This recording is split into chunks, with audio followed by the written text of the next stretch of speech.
Assalamualaikum warahmatullahi wabarakatuh. Perkenalkan, nama saya Nabila Zulfa Lutfiah Aurani dari program studi S1 Psikolog.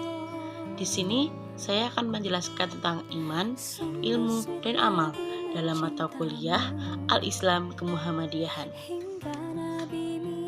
Saya akan menjelaskan pengertian tentang iman. Iman secara bahasa berarti pembenaran hati, kemantapan, dan percaya.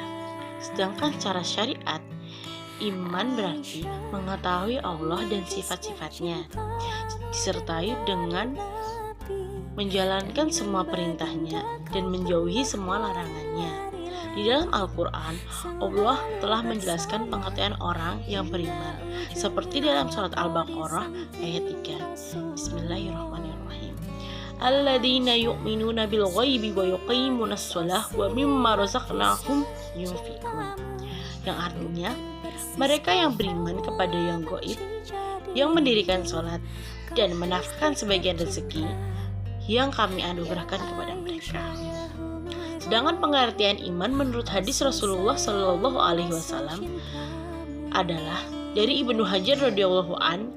Beliau berkata, Rasulullah Shallallahu Alaihi Wasallam bersabda, iman adalah pengetahuan hati, pengucapan lisan, dan pengamalan dengan anggota badan. Hadis riwayat Ibnu Majah dan At-Tabrani. Isi kandungan hadis tersebut menjelaskan bahwa unsur-unsur yang terbentuk keimanan seseorang itu ada 3, yaitu pengetahuan hati, pengucapan lisan, dan pengamalan dengan anggota badan. Yang pertama, pengetahuan hati, ma'rifatu bil qalbi. Berbicara tentang iman, tentu berbicara tentang keyakinan, bukan? Nah, maka secara mutlak orientasi pembahasan dititik beratkan pada jiwa seseorang. Lazimnya disebut dengan qalbu. Hati merupakan pusat dari satu keyakinan. Kita semua sepakat bahwa dalam diri manusia terdapat 2 unsur pokok, yaitu jasad dan rohani. Apabila keduanya pincang atau salah satu di antaranya kurang, maka secara mutlak tidak mungkin terbentuk makhluk yang bernama manusia. Orang yang beriman, hatinya harus bermakrifat kepada Allah, mengetahui siapakah Allah, karena tanpa mengenal Allah, mustahil seseorang akan beriman kepada Allah. Yang kedua, pengucapan lisan, qauli bil lisan. Setelah mengenal Allah dan meyakini dengan sepenuh hati, seorang mukmin diwajibkan mengakui dan mengikrarkan dengan lisan, yakni dengan mengucapkan 2 kalimat syahadat, asyhadu alla ilaha illallah wa asyhadu anna muhammadar rasulullah. Yang ketiga, pengamalan dengan anggota badan, wa amalu bil arkan. Amal merupakan unsur dari iman, seperti perkataan iman. Ibnu Adil Bar, para ahli fikih dan hadis telah sepakat bahwasanya iman itu perkataan dan perbuatan, dan tidaklah ada perbuatan kecuali dengan niat. Al-Iman, Ibnul Qayyim Al-Jauzi juga berkata, hakikat iman terdiri dari perkataan dan perbuatan. Perkataan ada 2, perkataan hati yaitu i'tiqad, dan perkataan lisan yaitu perkataan tentang kalimat Islam atau mengikrarkan syahadat. Perbuatan juga ada 2, perbuatan hati yaitu niat dan keikhlasannya, dan perbuatan anggota badan. Apabila hilang keempat hal tersebut, akan hilang iman dengan kesempurnaannya. Dan apabila hilang kebenaran atau tasdik dalam hati, tidak akan bermanfaat 3 hal yang lainnya. Al-Imam Malik Asy-Syafi'i, Ahmad Al-Auza'i, Ishaq bin Rahawayh, dan segenap ulama ahli hadis serta ulama Madinah, demikian juga para pengikut mazhab Zahriyah dan sebagian ulama mutakalim berpendapat bahwa definisi iman itu adalah pembenaran dengan hati, pengakuan dengan lisan, dan amal dengan anggota badan. Para ulama salaf menjadikan amal termasuk unsur keimanan. Oleh sebab itu, iman bisa bertambah dan berkurang, sebagaimana amal juga bertambah dan berkurang. Kedua, saya akan menjelaskan tentang ilmu. Ilmu merupakan kata yang berasal dari bahasa Arab, yang berarti tahu atau mengetahui. Ilmu menempati kedudukan yang sangat penting dalam ajaran Islam. Hal ini terlihat dari banyaknya ayat Al-Quran yang memandang orang berilmu dalam posisi yang tinggi dan mulia. Di samping hadis-hadis Nabi yang banyak memberi dorongan bagi umatnya untuk terus menuntut ilmu.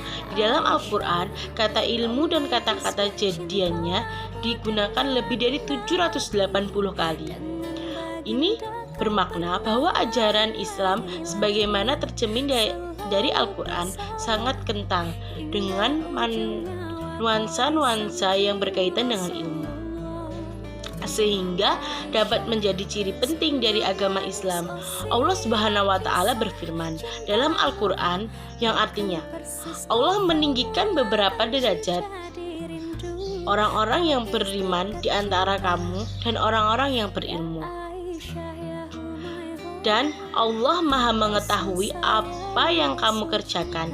Ayat di atas dengan jelas menunjukkan bahwa orang-orang yang beriman dan berilmu akan menjadi memperoleh kedudukan yang sangat tinggi.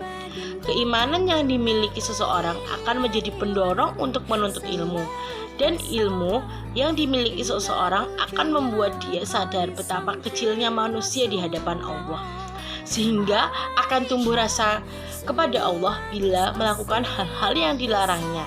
Hal ini sejalan dengan firman Allah, sesungguhnya yang takut kepada Allah di antara hamba-hambanya hanyalah ulama, orang yang berilmu. Di samping ayat-ayat Al-Quran yang memposisikan ilmu dan orang berilmu sangat istimewa, Al-Quran juga mendorong umat Islam untuk berdoa agar ditambahi berilmu. Dalam hubungan inilah konsep membaca sebagai salah satu wahana menambah ilmu menjadi sangat penting, dan Islam setelah sejak awal menekankan pentingnya membaca. Sebagaimana terlihat dari firman Allah Subhanahu wa Ta'ala yang pertama diturunkan, yaitu dalam surat Al-Alaq ayat 1-5. Bismillahirrahmanirrahim. Iqra bismi rabbikal ladzi khalaq, khalaqal insana min 'alaq, iqra wa rabbukal akram, alladzina 'allama bil qalam, 'allamal insana ma lam ya'lam. Yang pertama, bacalah dengan menyebut nama Tuhanmu yang menciptakan. Dan yang kedua, Dia telah menciptakanmu manusia dari segumpal darah. Dan yang ketiga, bacalah dan Tuhanmu yang Maha Pemurah. Yang keempat, Dia mengajar dengan perantara kalam. Dan yang kelima, Dia mengajar kepada manusia apa yang tidak diketahuinya. Ayat-ayat tersebut jelas merupakan sumber motivasi bagi umat Islam untuk tidak pernah berhenti menuntut ilmu, untuk terus membaca, sehingga posisi yang tinggi di hadapan Allah akan tetap terjaga. Keutamaan ilmu. Yang pertama, ilmu menyebabkan dimudahkannya jalan menuju surga. Hal ini sebagaimana ditunjukkan dalam hadis Abu Hurairah radhiyallahu an, Rasulullah shallallahu alaihi wasallam bersabda, "Man salaka tariqan yaltamisu fihi ilman, sahhalallahu lahu bihi tariqan ilal jannah." Barang siapa yang menelusuri jalan untuk mencari ilmu padanya, Allah akan memudahkan baginya jalan menuju surga. Hadis riwayat Muslim. Yang kedua, ilmu adalah warisan dari para nabi. Hal ini dinyatakan oleh hadis al-ulama'u warasatul anbiya'i wa innal anbiya lam yuwarrisu dinaron wala dirhaman walakin warrabbul ilma faman la akhadahu ahada bihaddil wafir. Para ulama adalah pewaris para nabi. Sesungguhnya para nabi tidak mewariskan dinar maupun dirham, tetapi mewariskan ilmu. Maka dari itu barang siapa yang mengambilnya, ia telah mengambil bagian yang cukup. Hadis riwayat Abu Daud, At-Tirmizi, dan Ibnu Majah. Yang ketiga, ilmu akan kekal dan akan bermanfaat bagi pemiliknya walaupun dia telah meninggal. Disebutkan dalam hadis yang artinya jika seseorang manusia meninggal, terputuslah amalnya kecuali dari 3 hal: sedekah jariyah, ilmu yang bermanfaat, atau anak solih dan yang berdoa untuknya. Hadis riwayat Muslim. Yang keempat, Allah tidak memerintahkan nabinya meminta tambahan apapun selain ilmu. Allah berfirman, "Wa qur rabbi zidni ilman." Dan katakanlah, wahai Rabbku, tambahkanlah kepadaku ilmu. Dalam surat At-Taha ayat 114. Yang kelima, orang yang dipahamkan agama adalah orang yang dikehendaki kebaikannya. Dari Muawiyah, Nabi Shallallahu Alaihi Wasallam bersabda, "Man yuridullahi bihi khairan yufaqihu fiddin." Barang siapa yang Allah kehendaki mendapatkan seluruh kebaikan, maka Allah akan memahamkan dia tentang agama. Hadis riwayat Bukhari nomor 71 dan Muslim nomor 1037. Yang dimaksud faqih dalam hadis bukanlah hanya mengetahui hukum syar'i, tetapi lebih dari itu. Yang keenam, yang paling takut pada Allah adalah orang yang berilmu. Hal ini bisa direnungkan dalam ayat, "Innama yakhsyallah min ibadihil ulama." Sesungguhnya yang takut kepada Allah di antara hamba-hambanya adalah ulama. Dalam surat Al-Fatir ayat 28. Yang ketujuh, orang yang berilmu akan Allah angkat derajatnya.